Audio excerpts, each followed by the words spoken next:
Nous remarquons maintenant combien ce sacrement est nécessaire à ceux qui doivent affronter la mort ou un autre péril physique ou spirituel. En effet, ils n'y sont pas abandonnés tout seuls, mais ils bénéficient du réconfort apporté par la communion avec le Christ et tous les saints. C'est pourquoi le Christ a institué ce sacrement et l'a donné à ses disciples alors qu'ils étaient au plus profond de la détresse et au plus fort du péril. Puisque nous sommes tous quotidiennement entourés de périls de toutes sortes, et qu'à la fin il nous faut mourir, nous devons, de toutes nos forces, avec amour et avec humilité, remercier le Dieu miséricordieux, qui a daigné nous accorder un tel signe de sa grâce, signe par lequel il nous conduit et nous entraîne, pourvu que nous y attachions une foi solide, à travers la mort et tous les périls, jusqu'au Christ et à tous les saints. C'est pourquoi il est utile et nécessaire que l'amour et la communion au Christ et à tous ses saints s'accomplissent de manière cachée, invisible et spirituelle, et qu'il ne nous en soit donné qu'un signe physique, visible et extérieur, car si cet amour, cette communion et cette assistance étaient manifestes, comme l'est la communauté terrestre des hommes, nous n'en serions ni fortifiés, ni préparés à placer notre confiance dans les biens invisibles et éternels, ni à les désirer. Nous serions bien plutôt enclins à faire confiance aux seuls biens visibles et éphémères. Nous y serions si habitués que nous ne les abandonnerions pas volontiers et que nous ne suivrions pas Dieu au-delà des choses visibles et tangibles. Nous serions ainsi empêchés de parvenir jamais jusqu'à Dieu. Car il nous faut abandonner toutes choses temporelles et tangibles, et nous en déshabituer totalement si nous voulons parvenir jusqu'à Dieu.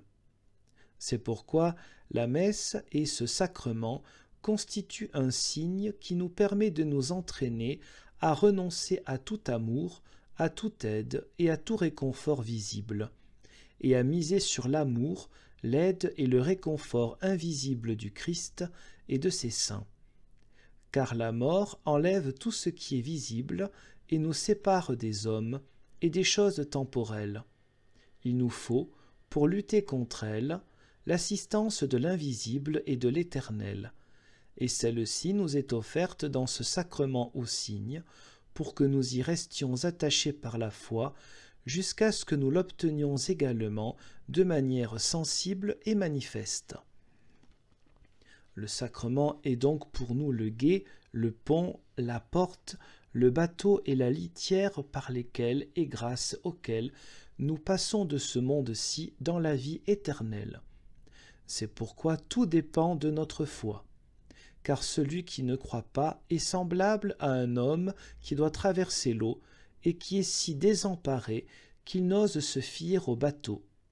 Il doit donc rester sur le rivage et ne jamais être sauvé, puisqu'il ne monte pas sur le bateau et ne veut pas faire la traversée. C'est notre intelligence et notre manque de foi qui nous rendent si amers la traversée du Jourdain de la mort. Le diable y contribue aussi de manière terrible.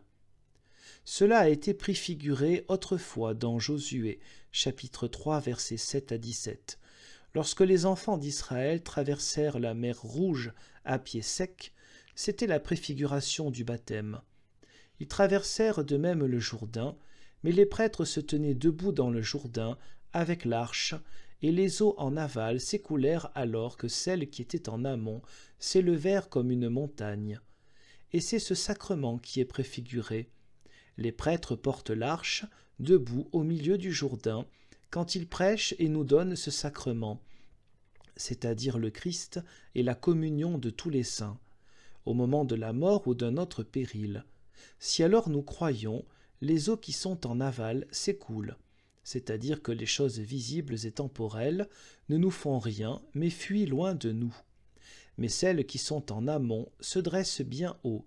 Ce sont les coups et les images terribles de l'au-delà qui nous effraient au moment de la mort, comme s'ils voulaient nous submerger. Mais si nous n'en tenons pas compte et passons notre chemin avec foi et assurance, nous parvenons à pied sec et sans dommage dans la vie éternelle. Ainsi donc, il existe 2 sacrements principaux dans l'Église, le baptême et le pain. Le baptême nous introduit à une nouvelle vie sur terre, alors que le pain nous conduit à travers la mort vers la vie éternelle. Et l'un et l'autre sont représentés par la mer Rouge et le Jourdain, et par les 2 pays de part et d'autre du Jourdain. C'est pourquoi le Seigneur a dit au moment de la scène « Je ne boirai plus de ce vin, jusqu'au jour où j'en boirai à nouveau avec vous dans le royaume de mon Père. » Matthieu 26, 29. Ainsi, ce sacrement a été institué et ordonné pour nous fortifier face à la mort et nous faire entrer dans la vie éternelle. En conclusion, les fruits de ce sacrement, ce sont la communion et l'amour qui nous fortifient contre la mort et contre toute forme de mal.